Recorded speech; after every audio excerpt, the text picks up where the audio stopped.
Today's topic, Srimad Bhagavatam, to the subject today, which is the holy name, Naam, Satsanga, Krishna Seva, Bhagavat, the Naam. So this is a very, shastrically speaking, very logical progression. The Srimad Bhagavatam, of course, ends, the last verse of Srimad Bhagavatam states, Nama Sankirtanam Yasya Sarva Papa Pranasana. That means that by Nama Sankirtan, all sins, Sarva Papa means all kinds of sins, Pranashanam, are destroyed by taking to this Nama Sankirtan. There is, of course, the famous verse about the Yuga Dharma that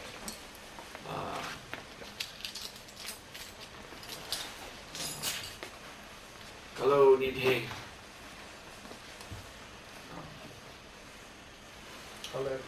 Kalaya Dosha Nidhe Raja Asti Eke Bahadur Kirtanya Dev Krishna Singha Mukta Sangha Param Reject. So we are in this Kali Yuga, it is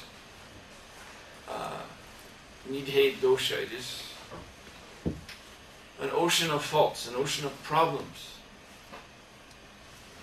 But there's one way, there's one good quality, Mahad Guna, one good quality about this age, that there is a very sweet and simple way to get free, Mukta Sangha, to get liberated. Kirtanya Deva Krishna, and that is to chant the holy names of Sri Krishna. So that is there. And of course the prediction of Chaitanya Mahaprabhu, Krishna Varnant Visa Krishna, Sangopangasta Parshadam, that is given in the 11th canto of Srimad Bhagavatam. Actually, we can say that the whole Srimad Bhagavatam is Nama Kirtan. Kirtan, the root is kirti. So kirtan actually means to glorify. So it is a great glorification of the holy names of Krishna, because as Prabhupada said, the names of Krishna, they appear in terms of his pastimes. Krishna is known as Gopal. Why? Why does he have the name Gopal? Because he exhibits the Leela of a cowherd boy. Krishna is known as Govardhanadhari, the lifter of Govardhan Hill, because of that pastime everyone has seen. The painting of Krishna lifting Govardhan Hill. So Krishna has so many names which appear out of his pastime. So Srimad Bhagavatam, as Prabhupada translates the title, Srimad Bhagavatam, meaning the beautiful story of the personality of Godhead. This is the account, the narrative of Krishna's pastimes. So as we go through the 10th canto, the 12 cantos of the Srimad Bhagavatam, going pastime after pastime after pastime, we are seeing the meaning of the Lord's names. Why does he have the name Trivikram? Trivikram, that in 3 steps he traversed the universe. That is revealed in Srimad Bhagavatam, in the pastime of Lord Vamanadev. So, in this way, the Bhagavatam is glorifying, by recounting all these wonderful leelas, glorifying the names of the Lord. And the Bhagavatam is giving numerous wonderful, specific glorifications of the holy name of Krishna and of the process of chanting the holy name. glorifications and profound instructions. Right off in the first canto, first chapter, near the beginning, I think it's text 13, this Appana Samsritin Goram Yannama Vivasho Grinan. So, the living entities, Appana Samsritam Goram, they are caught in this cycle of samsara, Goram, which is very horrible for them. It plunges them in untold suffering. So many horrible circumstances. Therefore, that word Gora is used. It means horrible. But this verse says, Yamnama Divasho Granan. If someone takes the holy name, chants the holy name, Yamnama Vivasho. Vivasho means even unconsciously, even without intending to chant the holy name. And we know the example from 6th canto of Bhagavatam, Ajagya. He did not intend to chant the holy name of Narayan, the personality of Godhead. He was calling his son. So this is an example of unconscious or unaware chanting. So even if one chants in that way, tatas sadyo vimuccheta. Sadya means immediately. Tatas sadya vimuccheta. Immediately he is delivered from the suffering material condition of life. Why is that? A very interesting last point. Yad viveti svayam bhayam, because the holy name is feared by fear itself. So there's nothing more powerful than Krishna's holy name. Then there's Iktam nirvidyamananam ichitam ukuto bhayam yoginam nripaninatam harinamanu kirtanam. This is another very wonderful verse in the 2nd canto of Srimad Bhagavatam, which says, again, explaining the dharma of chanting the holy name, that one may be yogina, one may be a yogi, very fixed up in spiritual discipline. One may be nirvidyamanam, he may be free of all material attachment, or he may be ichitam, he may be full of all kinds of material desires. You see? So someone may, in other words, have no spiritual qualifications at all, be an ordinary person whose heart is full of desires. Someone may be a practicing yogi, that means he's accepted discipline to get rid of these desires, and someone may actually be free of all desires. But for all three, the recommendation, nirnitam means the conclusion. Nripa, nirnitam, harinamanu kirtanam. Everyone should chant the holy name of Krishna if they desire to achieve the goal of life. Then in 3rd canto, Mother Devahuti, she speaks another well-known, often quoted verse, O Bhatta Svapachoti Garyan, Yajivagre Vartate Namatubyam Tepus, what is that? Tepus Tepas, Te Juhu Shashna Arya, Ramanachu Nama Grananti Ete. Another very important verse because it says anyone who is chanting the holy name of the Lord, even though they may have been in this lifetime born as Svapacha, means dog eater, so very low birth. And in Kali Yuga, of course, almost everyone is born in that way, in a very low, barbaric type of culture. But Mother Devahuti says that if such a Svapacha, low-born dog eater, even worse, cow eater, so such a low-born person, if they're chanting the holy name of the Lord, then tepus tepas tejuhu,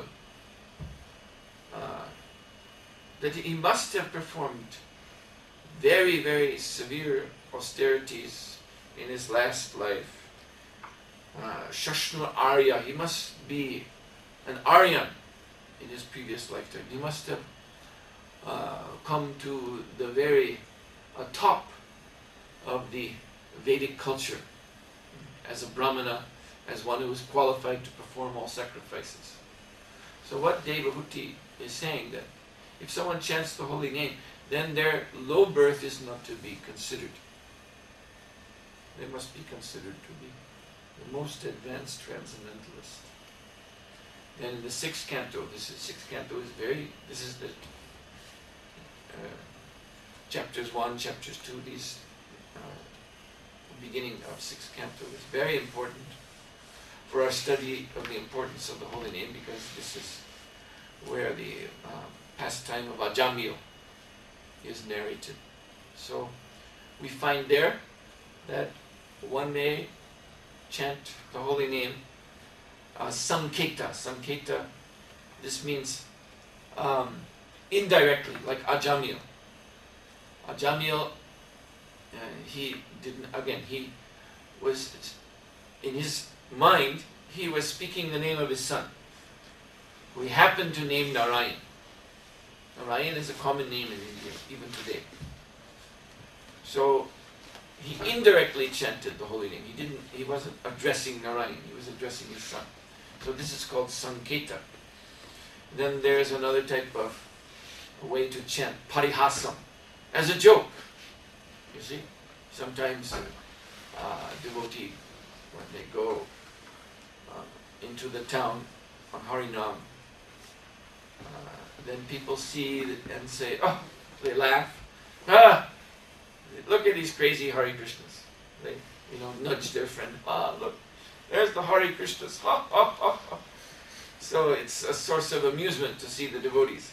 But they're not taking the devotees seriously. They're not taking the holy name seriously. It's just a thing, like seeing circus clowns or something.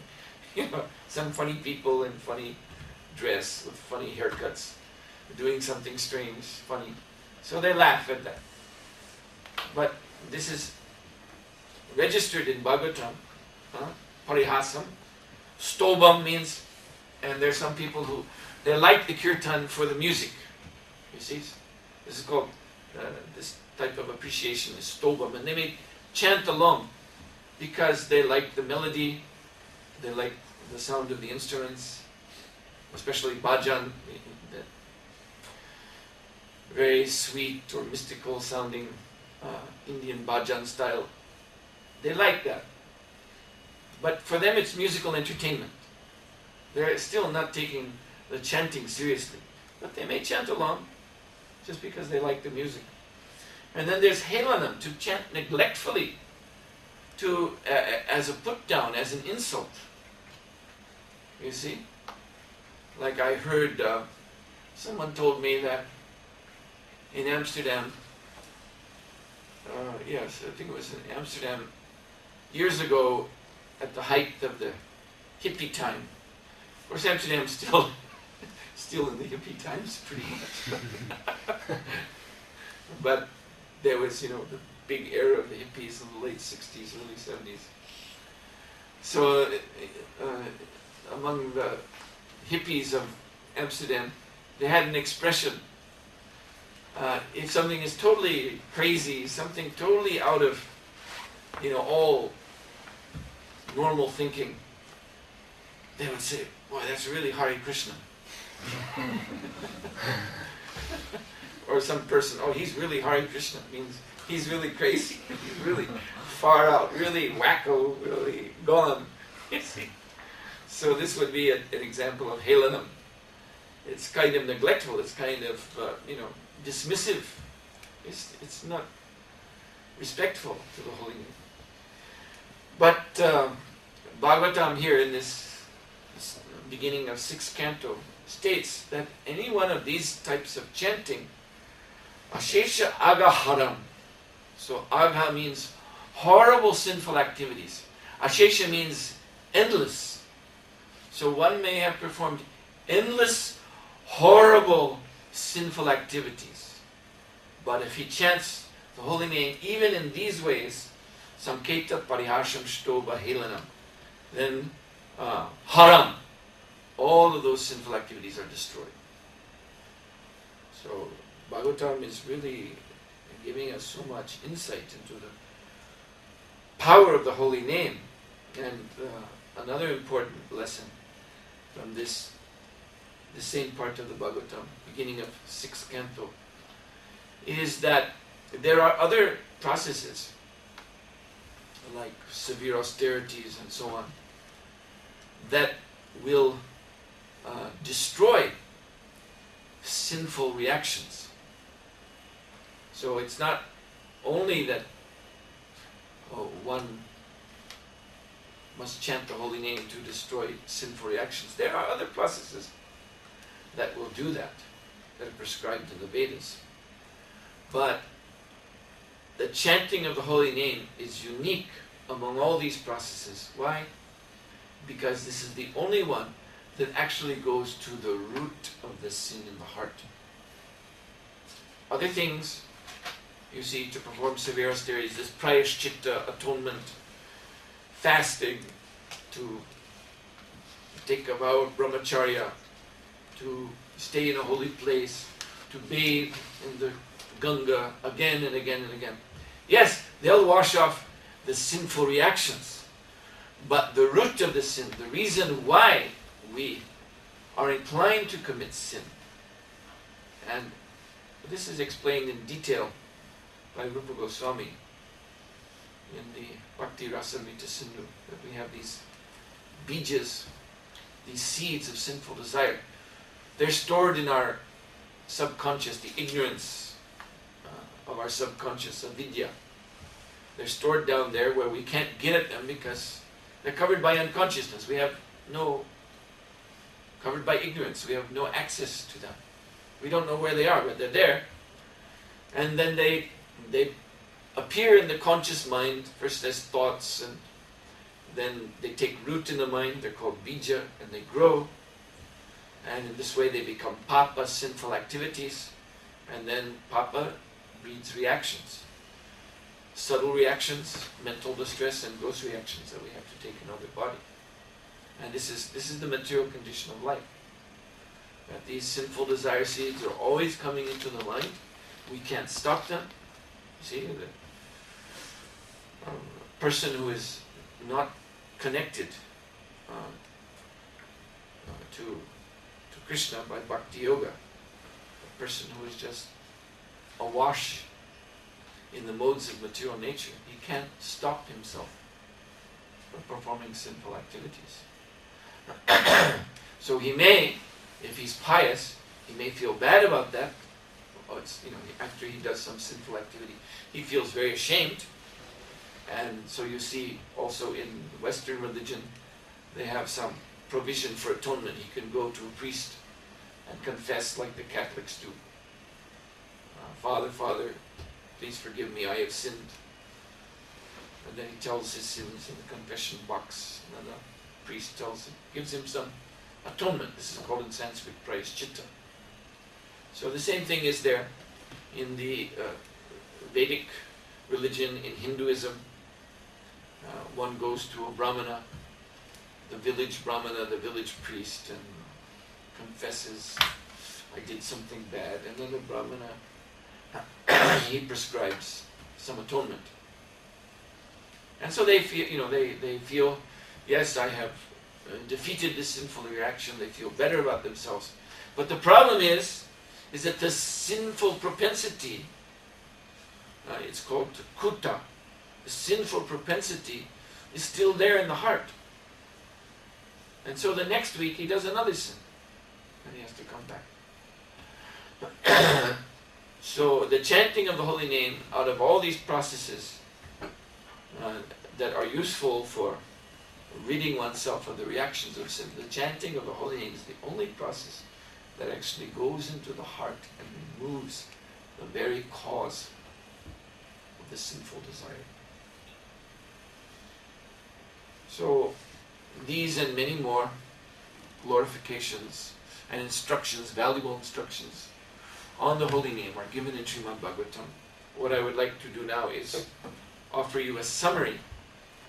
This is a summary given by Srila Raghunath Das Goswami in the Namastikam.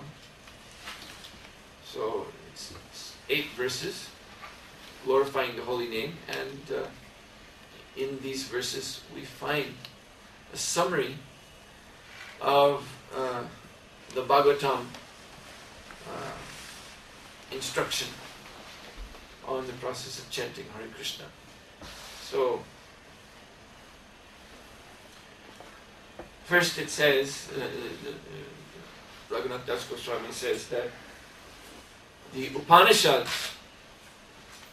Upanishads worship the holy name, and the holy name is adored by Narada and by Srila Shukadeva Goswami. Would someone like to try to explain the significance of this? This is Raghunath Das Goswami telling us about the position of the holy name. What is the significance of this? Looking back on what we were saying yesterday about the Srimad Bhagavatam, that the Upanishads glorify the holy name, and the holy name is adored by Narada and by Srila Shukadeva Goswami. Someone like to offer? What else?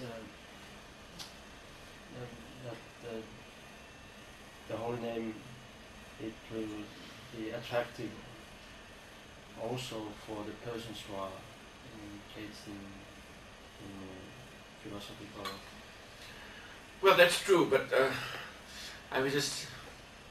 what I was thinking of was, we mentioned yesterday how the Srimad Bhagavatam is the commentary on Vedanta, and Vedanta means these Upanishads. So the holy name is in the same position.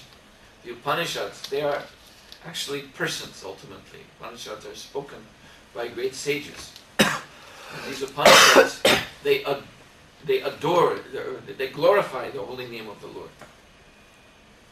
So in the same way, the Upanishads, the crown of all Vedanta is the Srimad Bhagavatam. And similarly, Bhagavatam was inspired by Narada Muni. He inspired Vyasadeva to compose the Srimad Bhagavatam, and Shukadeva Goswami is the speaker of Srimad Bhagavatam. And both of these great persons who are so intimate with the Srimad Bhagavatam, they adore the holy name. They are famous for their chanting of Krishna's holy name. So this is, in short, the Bhagavad Dharma, as Prabhupada explained, the religion of the Srimad Bhagavatam. Prabhupada said it's basically 2 things. The preaching of the Srimad Bhagavatam and the chanting of the holy names of the Lord. This is the meaning of Bhagavad Dharma. We sometimes hear this term. We read it in Prabhupada's purports, Bhagavad Dharma. What does it mean? It's basically 2 things. The hearing, chanting, and preaching of the Srimad Bhagavatam and the chanting of the holy name of the Lord. So Srimad Bhagavatam and chanting of Hare Krishna, they're on the exact same level. That means the topmost level of transcendental importance.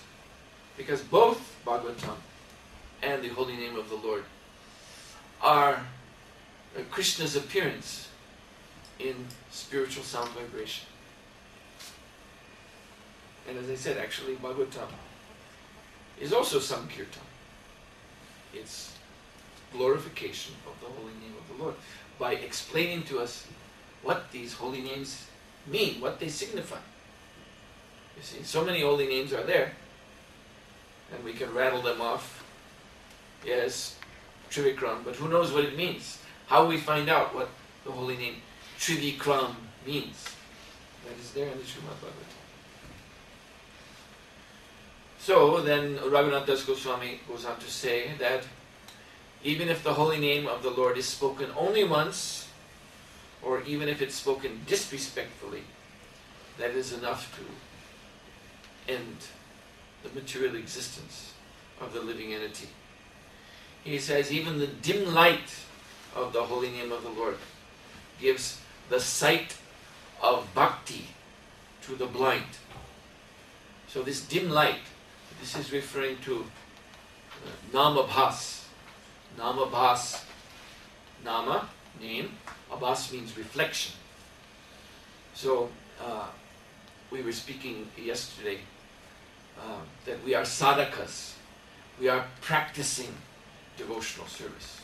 We are not actually on the level of pure devotional service, of mature devotional service. We are practicing, we are following the real devotees and trying to become like that.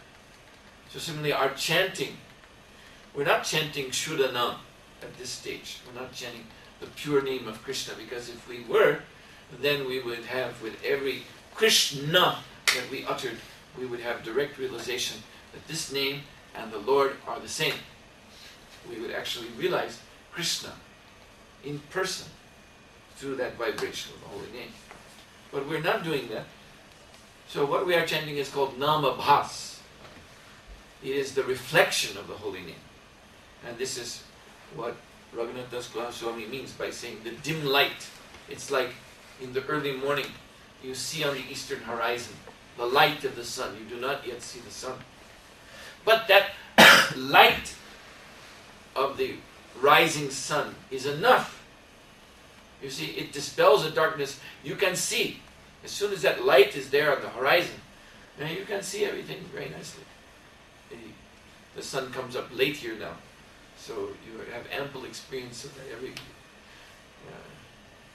Helsinki city is already active at the time the sun is coming up. People are out. But still at 6 o'clock it's very dark. It's like the middle of the night at 6 o'clock.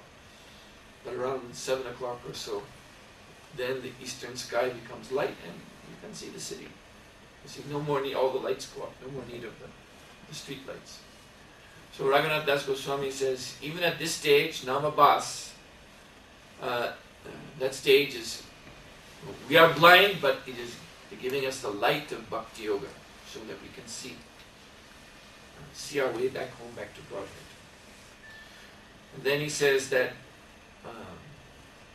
meditation on Brahman, one who becomes absorbed, meditating on the impersonal Brahman, merges his consciousness into the light of the Brahmajyoti.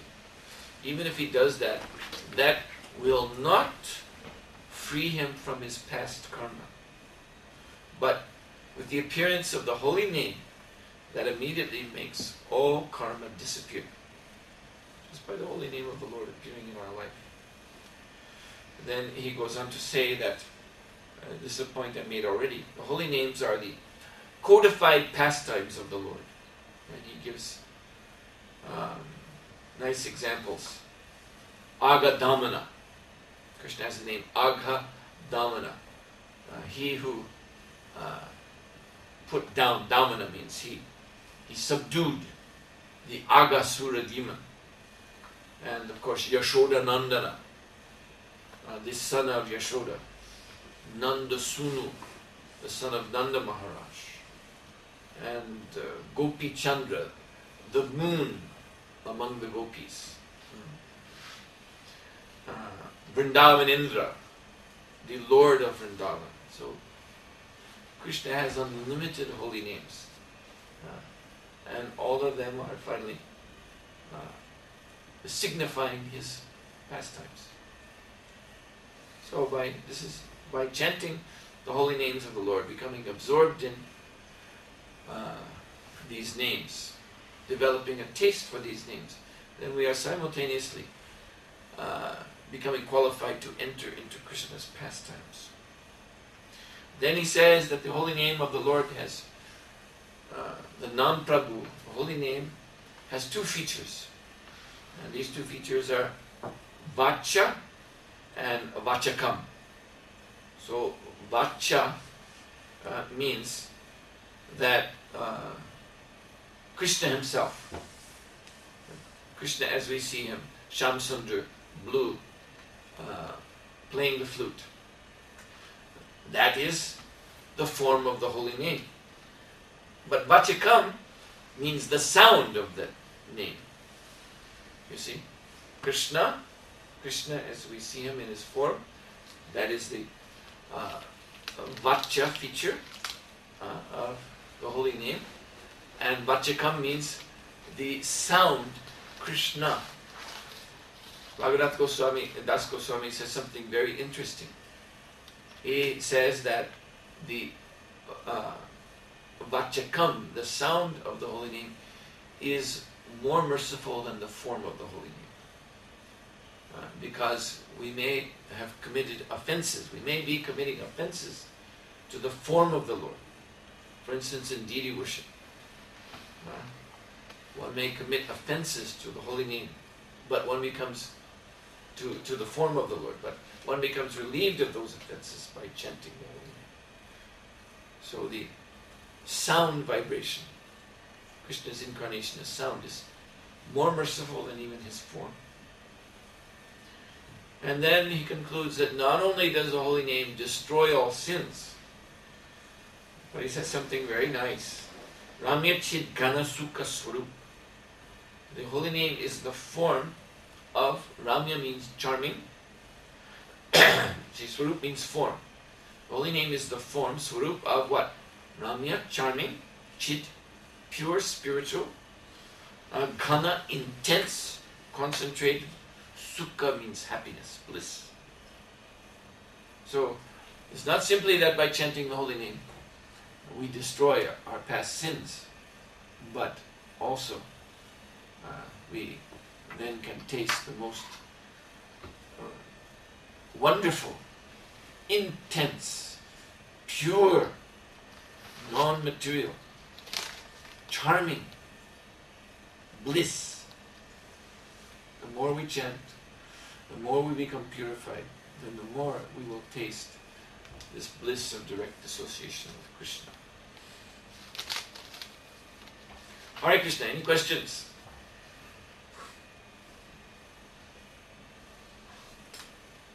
Yes? Perhaps, I've been wondering, there's so many people who have chanted the holy name of the Lord, but still there's not so many people who come to the temple, and so I was thinking, is it like a process of many lifetimes that they come to the point that they really take up the devotional service, or how can we understand? Yes, that is there, but also we have to remember that Krishna's mercy works according to Krishna's plan.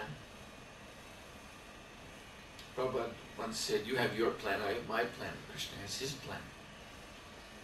So yes, this International Society for Krishna Consciousness, we have our plan for preaching and making devotees, but we ought not to think that this is the only manifestation of Krishna's plan for delivering the conditioned souls. So it's not simply that those who come to the temple, move in, become full-time devotees. It's not that they're the only ones, out of the whole population who are achieving liberation. Others who are chanting the holy name now and again, or even only once, they may also go back home, back to Godhead. They may get there before we get there. Of course, we don't know who those persons are, but we should not, in our mind, minimize the power of the holy name and the power of Krishna's mercy. Krishna's mercy is, what is that? Krishna Kripa Balishta. Krishna's mercy is stronger than anything, Chaitanya Mahaprabhu declares. Krishna Kripa Balishta, stronger than anything. So the spreading of the holy name, as you have rightly said, so many people in this world, even without knowing what it is, they have heard the Hare Krishna Mahamantra they have said Hare Krishna, or even as it is explained, even Goddess Saraswati, because she's the goddess of speech. So she's conspiring with the Sankirtan movement. She has a conspiracy on the side of the Sankirtan movement to induce people to chant the Hare Krishna Mahamantra while speaking their own ordinary worldly language. The syllables in different languages come together to form in speech, like the holy name Rama, you see, or Krishna. There's a town in Serbia called Mala Krishna. So people who live in that town or going to visit that town or see the town on the map, they're saying Krishna. They say, and they don't know what the significance of the name is. They just think it's a town. But in so many ways, in all the different languages, syllables come together in speech, and the holy name appears. And Chaitanya Charitamrita says, it gives the example, just like a Muslim who is killed by a boar, the wild forest pig, the big tusks. They're very dangerous animals. And pigs are considered most unclean by the Muslims. So to die by being killed by a pig, that's the worst kind of death a Muslim can have. So there's this description given in Chaitanya Charitamrita of a Muslim being killed by a pig in that way, and then in his last moments, because it's so horrible, so he cries out. There's a Arabic word for condemned, haram. You see, so when something is like we might say asuchi or muchi, something very impure. We have these Sanskrit terms. Oh, that's muchi, don't touch it. So haram is similar. So he's dying and he calls out, haram, haram, haram. Oh my dear Lord Ramachandra. And he's delivered. He goes back home, back to Godhead. His whole life he was, doing whatever Muslims do. They eat meat. They compared to Vaishnava principles, it's very, very low. Actually abominable status of life. But he called out Haram, just intending to say, my death is very horrible. How unfortunate I am. But he's delivered. So you see, this is going on. And so the Hare Krishna movement is, of course, an important generating point for this influence throughout the world. But we shouldn't think that, we shouldn't measure the progress of this movement simply by counting up how many devotees are in the temple. Of course, that is our program. I'm not saying then we should just say it's not important. We can just close the temple. No, the temple is important, and that is our service to Krishna. So naturally, we should want more and more devotees to come. That is right and proper. We have such a big mission, and we need as many devotees as possible. But Krishna's mercy is there, you see. And just like we say, when the books are going out, these books also, it's like they have a life of their own. They pass from hand to hand to hand. And so many wonderful stories are there about Prabhupada's books. So Prabhupada is preaching. Prabhupada is preaching. You see, he continues to preach. Quite independent of our temples and that program. Prabhupada himself is just going through the world and preaching. One of my godbrothers told the most wonderful story of how he came in contact with Bhagavad Gita. He actually was in the East Village in New York. When Prabhupada came, he was there in 1965, 1966. He was a real young guy. He was only about 16 years old. And he was a guitarist, so he was playing in some rock and roll band. And he was really part of the scene. He had, long hair down to his elbows, and playing guitar. He knew Jimi Hendrix before Jimi Hendrix was famous. Jimi Hendrix also used to live in the village, so they knew each other. And then he went with a friend out in Vermont, that's up north in the countryside, and they had one little cottage in the middle of the forest. And they went there, just to take a lot of drugs for many days, just to cut themselves off from the world and just take drugs. All alone. So they were doing that, and he had some kind of violent reaction to the drug. Oh yeah, the other thing I wanted to say is important. When he was as a resident of the village, so he was there when Prabhupada started ISKCON, and he, with his friends, he used to walk in front of the 26th 2nd Avenue, First Matchless Gift Center of ISKCON. But they would walk by and they would look in the window and see the pictures of the devotees, and then they would make some crazy sound like ah, and run away. They were just mocking it. There was just, again, something crazy for them. They had no interest in Krishna consciousness. So anyway, when he was up there in this house, this cottage in the middle of the forest up north, he had this violent reaction from the drugs, and he couldn't breathe properly.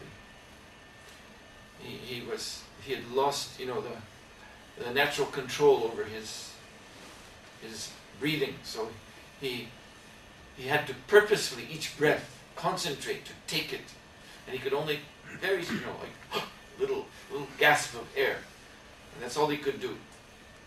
Otherwise, it was, that whole system had stopped. His breathing had just practically stopped.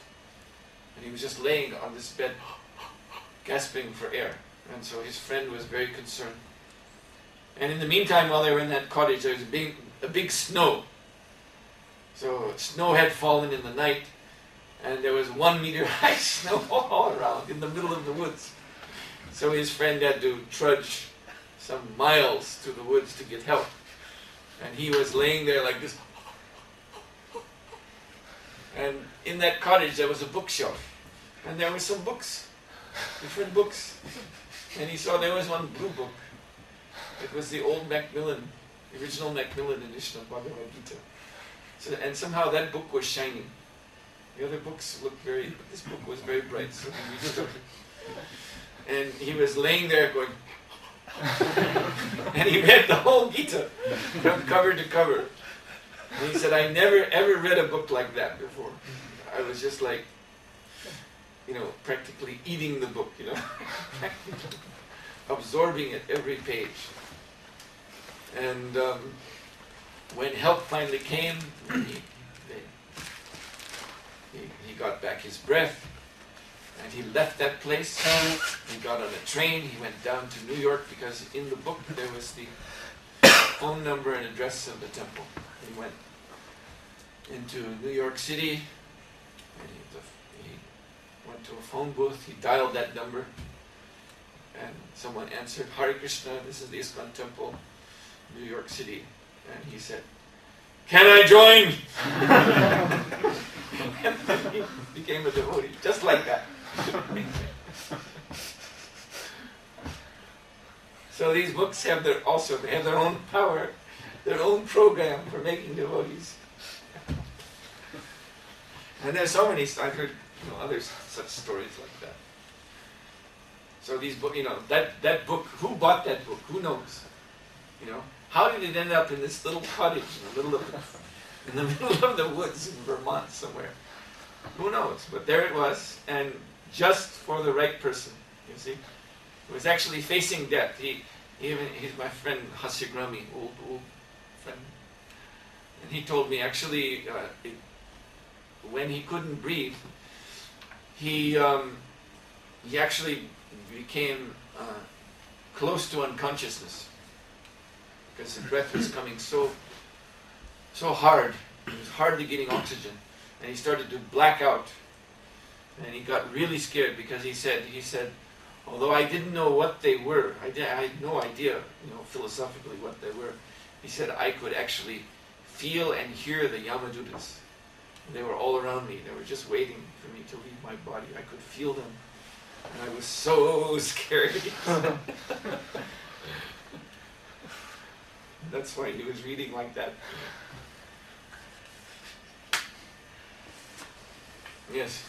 Guru Maharaj, can you comment that I found it interesting statement of Srila Bhaktivinoda Saraswati that if the desire for fruitive activities reminds it means that person haven't chanted even once the name of Krishna.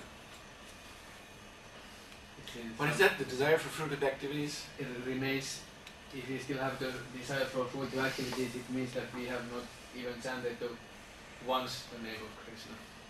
Yeah, well, there's chanting and there's chanting. So the real chanting is the Shuddhanam level. That's without any offenses. So there's Abhas Nam. There are offenses also, but they're receding. And then there's Namaparat. That means one is actually chanting, maintaining the offenses. He's chanting in such a way to maintain those offenses. So neither Namaparad nor even Namabas is the real chanting, like I said. Namabas is better than Namaparad, but it is still a reflection of the Holy Name. It's only when we come to Shuddhanam, no offenses, that there is the real chanting. So that's the sense of that. Yes. Much related to the previous story you mentioned about how the books are making devotees. Some years back I was in the Prabhupada Samadhi, and in Prabhupada Samadhi the Prabhupads, like one can feel Prabhupada is quite near. It's like a strong experience. And I had like a prayer which is just, we're showing to Srila Prabhupada with thankfulness that we can participate in this moment. And it seems to be just the right time for us to come here. And well, that was just like thanks to Srila Prabhupada thing. And then it was quite clear I'm not esoteric type of person like that. It was quite clear. Srila Prabhupada's voice, he said that I'm sending all these devotees according to my schedule, according to my timetable. And it was very clear, it was not an hallucination. So I was thinking, what did Srila Prabhupada meant? It's like that everyone is coming because of his mercy, because we can see that so many are reading the books and coming. I don't know whether you like to comment, but it's just someone. Well, what I would say is that you see there's Guru Tattva and then there's Foundracharya Tattva.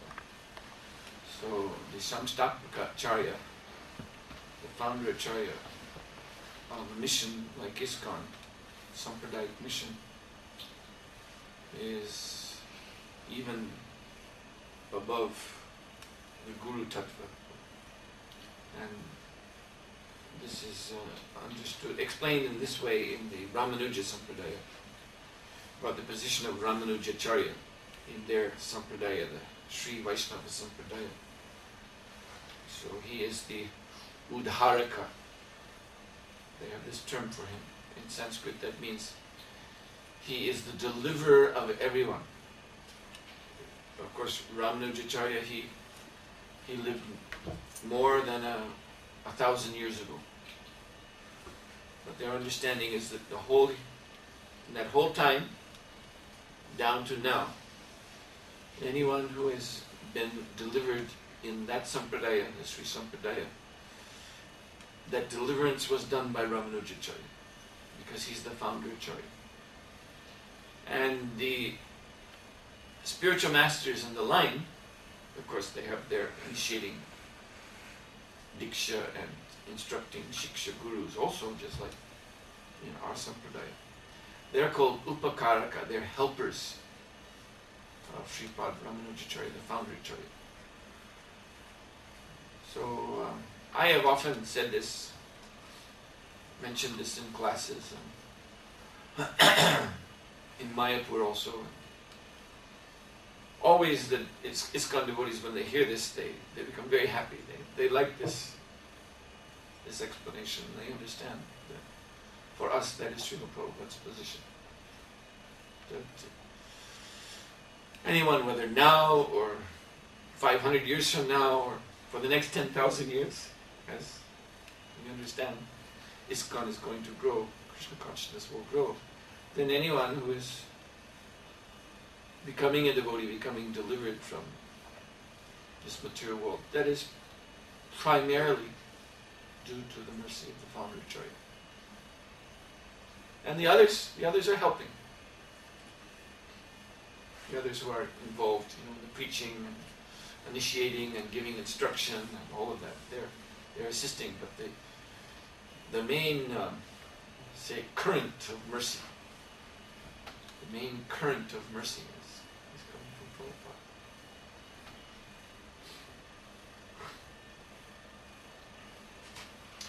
Anything else? Yes?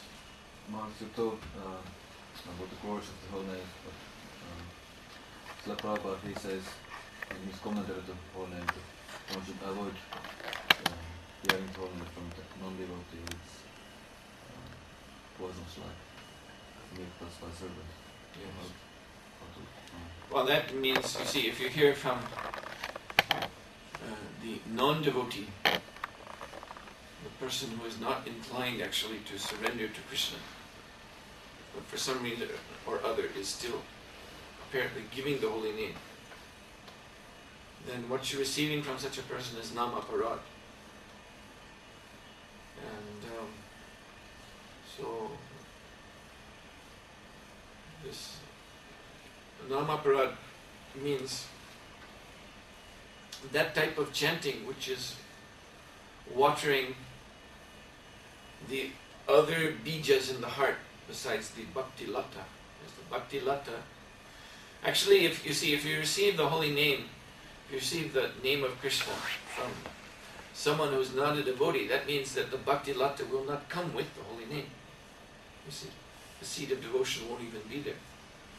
So then the holy name will just be encouraging the other, the kama bij, the seed of lust, karma bij, the seed of fruitive activities, jnana bija, the seed of speculative knowledge, these kind of bijas.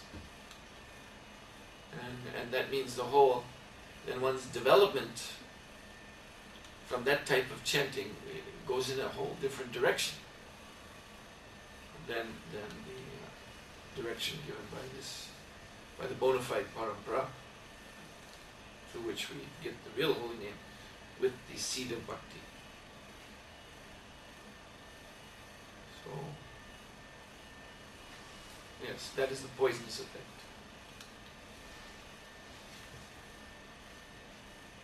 That they think that they're chanting.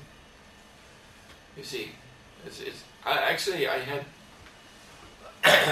some experience of this many years ago. That when I was with Vishnu Jana Maharaj at his Radha Damodar party, we came to a 3-day so-called spiritual festival. This was in a place called Davis, California. There's the University of California branch. This university, UCLA or UC, University of California, it has different branches throughout the state.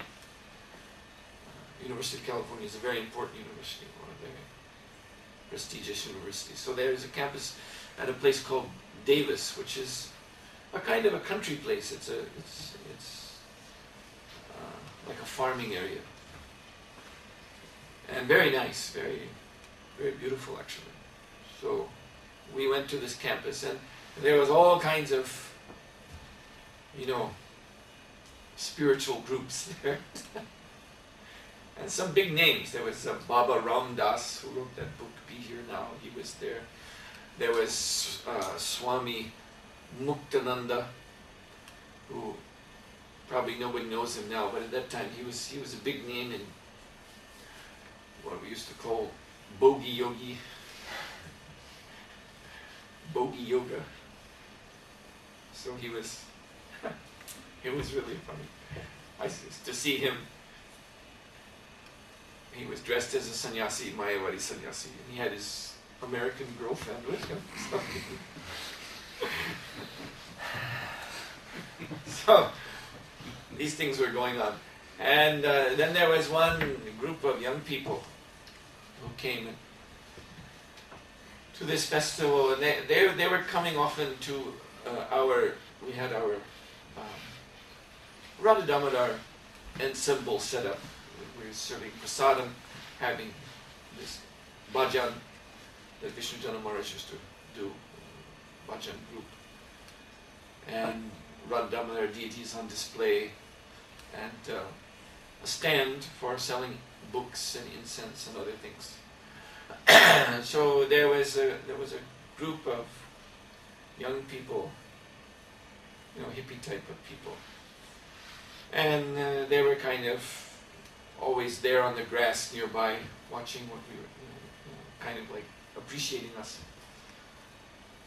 And I noticed they had guitars and they were chanting Govinda Jaya Jaya among themselves and other names of Krishna. But when I talked to them, then they were really into sense gratification, and they were also inviting devotees to come and engage in sense gratification with them. So we had to kind of like warn the Prabhus, don't associate with them too much because they're really, So, but they were kind of nice, as they were nice to us. There was no offensiveness, and they were chanting.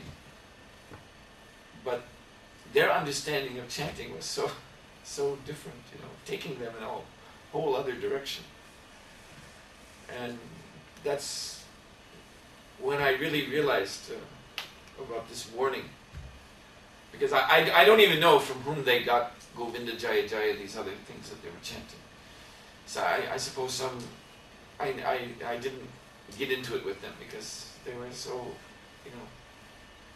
as soon as you mixed with them, then they were offering, smoke some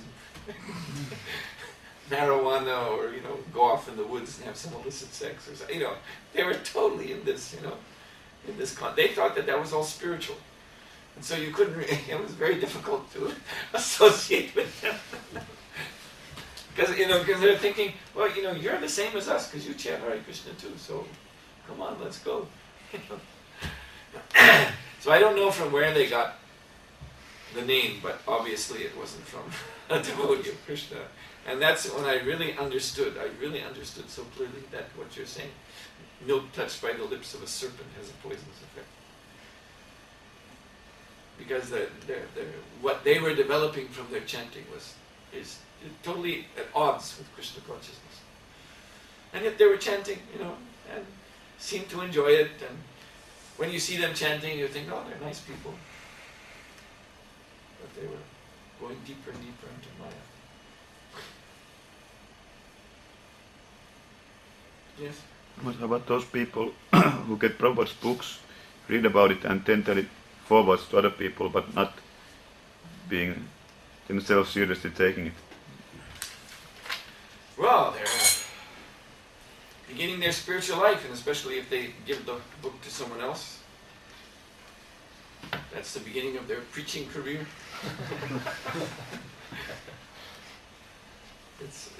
They're not, of course,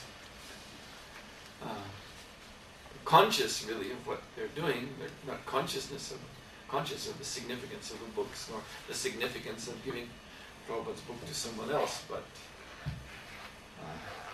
they've come in touch with Prabhupada, and so they're on his list.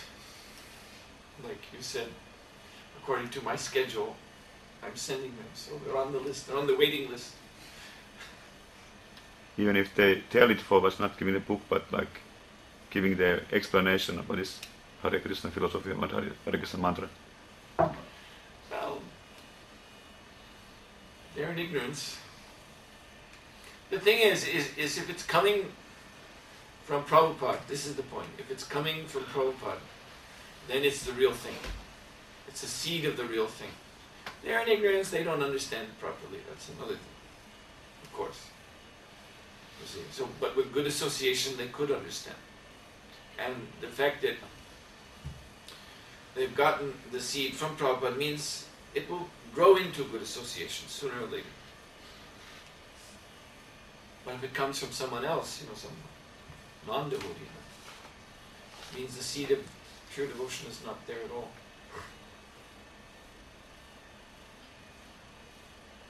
Yes?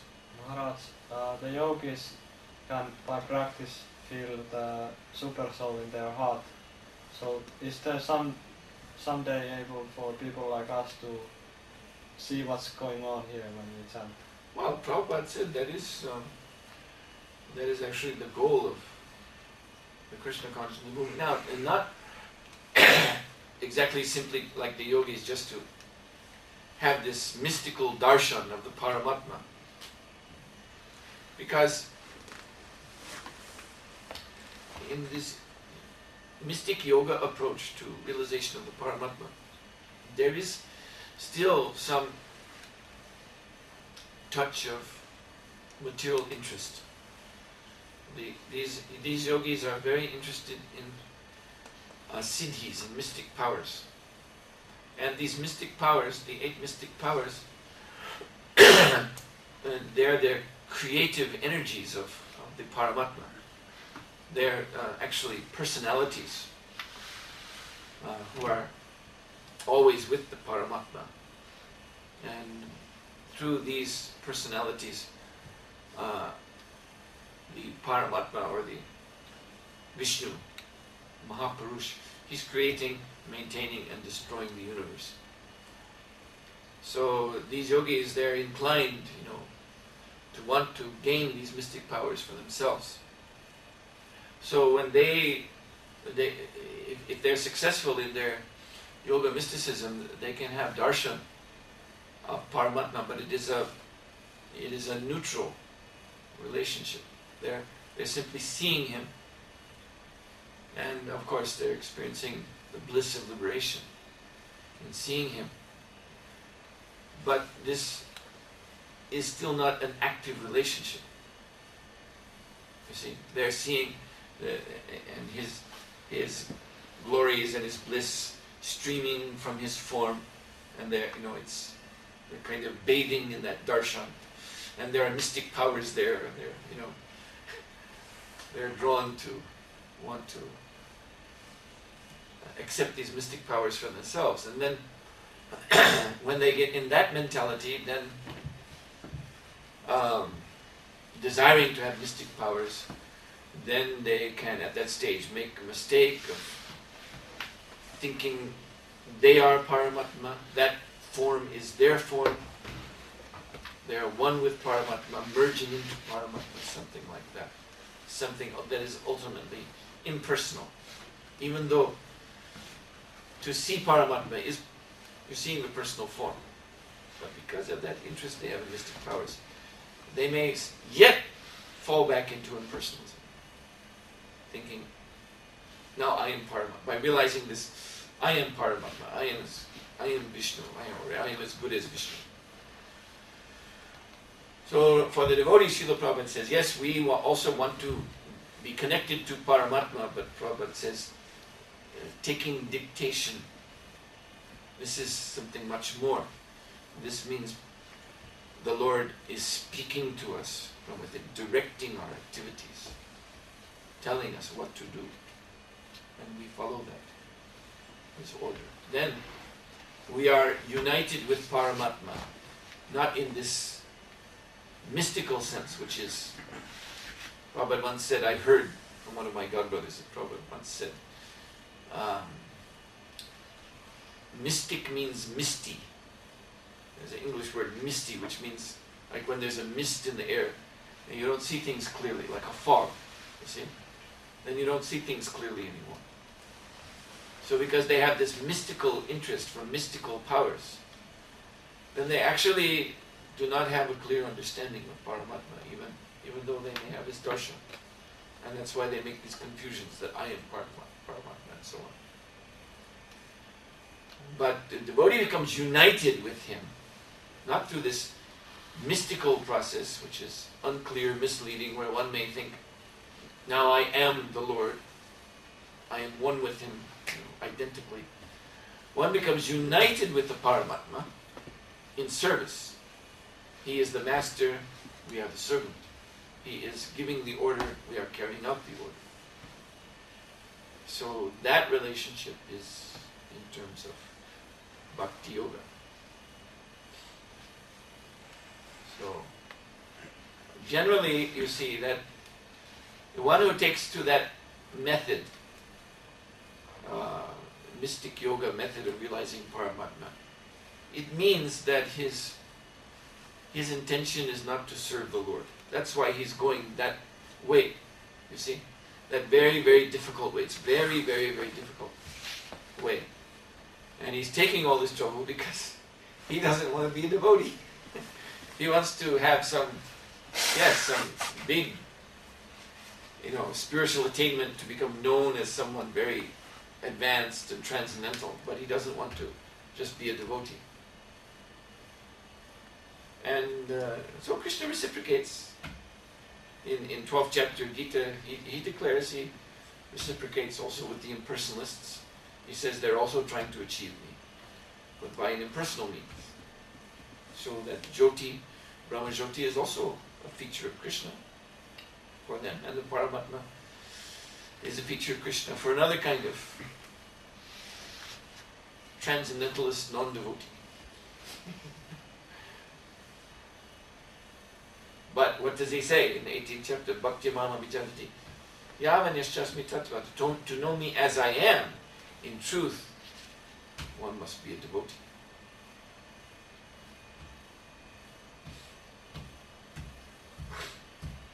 Okay, yes? Maharaj, is it true that in some cases the holy name can, instead of purifying the person, take him to the wrong direction? It's not the holy name. Don't blame Krishna. That is a choice of the living entity. You see, we've been talking about those who are chanting the holy name for another purpose than devotional service. So here I was just telling of an example, the mystic yogis. They're going through all that trouble to realize the form of the Lord in the heart, but for another purpose than simply to surrender to Him and serve Him. They have a plan in mind. And because Krishna is, Prabhupada said, like a father to everyone. So those who are approaching Him, even with these purposes, He reciprocates. He gives them what they want. But if He doesn't give Himself like He gives to the devotees, to the devotees He gives Himself. To others then He's giving some, liberation, mystic power, or for the karmis, facility for sense gratification, even for the demons. You see, demons may worship Him for a form of Him, for some power. So what He gives them, sooner or later that will be their destruction. You see? But it's their fault. It's not. The blame is not on Him. He's giving them what they want. They want this, and then they're going to go misuse it. You see? They're following their blind material desires. They do all this tapasya to receive some blessing from the Lord, and when they get it, and then they turn away from the Lord, business done. Okay, I got what I want, and then their material desires manifest fully, and that is what will destroy them. So yes, there are persons who chant the holy names towards material aims, material goals. There's some Bhaktivinoda Thakur speaks about this in Harinam Chintamani. This is actually offensive chanting, like the impersonalist. The impersonalist may take up the holy name of the Lord, chanting the holy name of the Lord, but his intention is to achieve impersonal liberation in Brahmajyoti. This is actually an aparad against the holy name. But Bhaktivinoda Thakur says he'll get that. That's the reward for his aparad. He won't get Krishna. You see? And he's getting what he wants. He's happy when he sees those rays of Brahman coming out of the darkness and sweeping over him and absorbing him. He's totally happy. Ki jai, I got what I want. But from a devotee's point of view, you know, Prabodhananda Saraswati says this is worse than hell. The devotee would never take that. But he's an aparadi. So he gets that, and that's what he wants. He's satisfied. He thinks he's satisfied. You see? Or someone wants sense gratification, like the Prakrita Sajas. They chant the holy name of the Lord simply as a means of getting sense gratification. We don't want to talk about them in detail, but in Bengali society, these sahajas, that's what they do. They gain a kind of worldly respect, worldly position in society from being professional chanters, chanting very beautifully, playing very beautifully, putting on a display of ecstasy. And people like that, and you know, they're foolish people, and they then put themselves at the disposal of these so-called saints. Whatever you want, we'll give you. And so they ask for BD, something to smoke. They ask for a meal of fish. They ask for wine. So many things like that. And it will be given to them very easily because of their chanting. In this social milieu, the chanting is it's a type of entertainment. It's these bowls, they're called bowls of Bengal, these professional chanters, musicians. It's considered in Bengal, it's like folk music, Bengali folk music, So it's a totally, like a mundane understanding.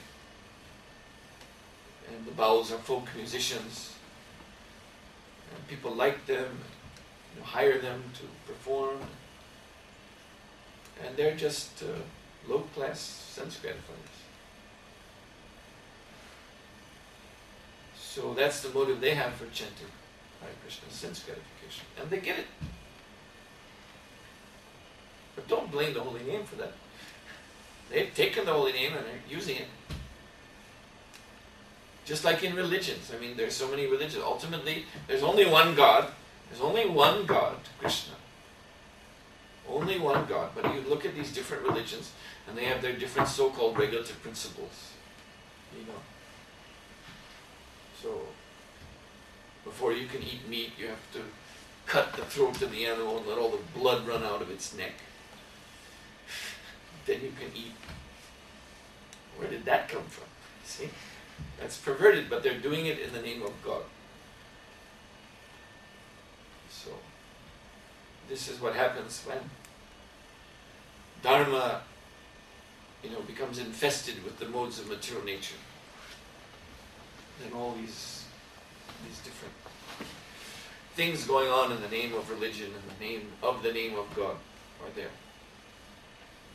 But that's due to the desires of the human beings. They have their desires, they don't want to give them up.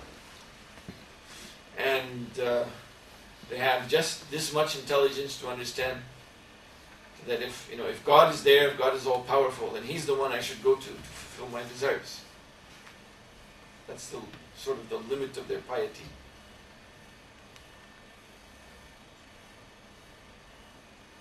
Yes?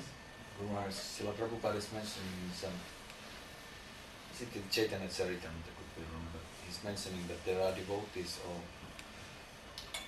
so-called devotees who are looking like devotees, but they are Kali servants, Kali devotees. Kali Chela. Yeah. So what kind of practice or symptoms does that kind of phenomena have? Anything that's not in the line of our acharyas, you see, because it's Bhaktivinoda Thakur who revived, who brought before everyone's view what is the real movement of Lord Chaitanya Mahaprabhu. It had kind of gone, it was there, but it had kind of gone, it had become obscured because as Prabhupada said in the lecture, about 250 years ago. So Lord Chaitanya Mahaprabhu was 500 years ago. So about the halfway point from then to now, then these sahajas, prakrita sahajas started to come up. These so-called devotees, so-called Gaudiya Vaishnavas. And from that time they just got more and more and more, and then by the time of Bhaktivinoda Thakur, in the 1800s, it was lost to the public eye. There were great personalities like Jagannath Das Babaji and others who were pure representatives of Lord Chaitanya's movement. But as far as what the public could see, the public eye, they could only see these sahajas. They were the ones who were active. They were the ones who were doing the Nama Sankirtan in the street, you see, before the public eye. And so they were thinking, this is Lord Chaitanya's movement. These kind of people who chant Hare Krishna, like kind of spiritual hippie. That's what a baul is. Long hair and long beard, and they dress in a bauls mix up. They dress. Some items of their clothes are like Vaishnavas, like maybe a dhoti, but then they'll wear the long shirt of a Muslim. They deliberately, like hippies, And so this is what they thought is a devotee, of Krishna, follower of Chaitanya Mahaprabhu, someone like that, with bidi or worse, marijuana cigarette in the mouth and smoking chilam, hashish. So Bhaktivinoda Thakur, he brought from out of that, before the public eye, the real movement of Chaitanya Mahaprabhu. And so from Bhaktivinoda Thakur to Srila Gokishore Das Babaji, to Srila Bhaktisiddhanta Saraswati Thakur, to Srila Prabhupada, this is the line of the real sampradaya. So anything that is not that, it is deviant. And that you have going on, I've seen on the internet, there's a website run by a certain person who lives in Finland, by the way. He's managing this website. There are many, many members, and they all, many of them are claiming to be what they call traditional Vaishnavas, traditional Gaudiya Vaishnavas, which means not followers of Bhaktivinoda Thakur or Bhaktisiddhanta Srila Prabhupada, but the kind you see in the, in the villages of Bengal. And they have this vision that, yes, the Gaudiya Vaishnava Sampradaya is very broad.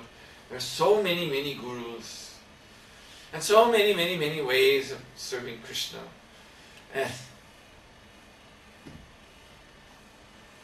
But this is, Lord Chaitanya's movement is what? The Sankirtan movement. There must be Sankirtan. You see? And it is Mahasankirtan. It is not just, some little ching, ching, ching, ching, ching, ching once in a while. A few people gathered around in a huddle chanting. It is big, intended to flood the whole world. This was Chaitanya Mahaprabhu's vision. So this we see, Bhaktivinoda Thakur, Bhaktisiddhanta Saraswati, Srila Prabhupada. This is the Sankirtan mission, as Mahaprabhu intended. And anything else, I mean, of course, on the other side, we don't need to criticize, we don't need to point fingers and put them down. There's no need to do that, because we should be glad anyone is taking up Krishna consciousness. But when they go that way, then it's clear what they are. They make themselves clear what they are. They're not preaching, they're not pushing on this movement to the world. They're not, as Prabhupada did. Prabhupada, he once said that his mission was to describe the Sankirtan mission as interfering with the materialistic direction of the society. Interfering, means it comes in and disturbs, makes a disturbance, disturbs them in their dream of sense pleasure. And that Prabhupada used to do. Prabhupada's, like for instance, Prabhupada's challenging of scientists and wanting to have a Bhaktivedanta Institute to defy the scientific theories that are hanging over this world, all these false materialistic theories. This is unique. I mean, there is, of course, in the same what they call Saraswat family, the line of Bhaktisiddhanta Saraswati Thakur, you'll find Gaudiya Math, different branches of the Gaudiya Math. And of course they are much, much closer to what ISKCON is than all these, what's going on in the villages, that so-called traditional Gaudiya Vaishnavism of the family. It's family gurus, you see. The one who's a guru, he's a guru because his father was a guru. This is Jatta Gosai, born Goswami, and they're called Goswami. They're grihastas, householders who have the family name Goswami, and they're addressed as Prabhupada and such titles like that, and they live in some village, and they just initiate everyone in the village, and that's how they're a guru. And everyone takes initiation from them, because my father took initiation from his father, so I'm going to take initiation from him. This is our village custom. And then he has a son, and that son will be the next guru, and my son will take initiation from him. You see, like that. So the Gaudiya Math is totally different from that. But then we see, if you look at the level of preaching enthusiasm, you don't find anyone like Prabhupada, who was now some Gaudiya Math gurus after Prabhupada, they also come to the West. It seems mostly to just reinitiate ex-ISKCON members, people who became devotees from ISKCON. And then they, for some reason or other, they got a little disappointed and went to the side a little bit, then they get reinitiated by someone from the Gaudiya Math.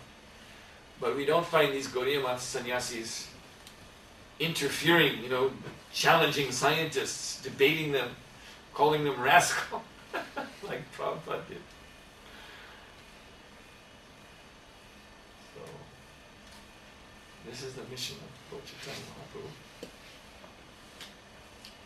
That's what Prabhupada stressed so much, the preaching. Alright, then we'll stop here. Thank you very much for the Prabhupada ki jai.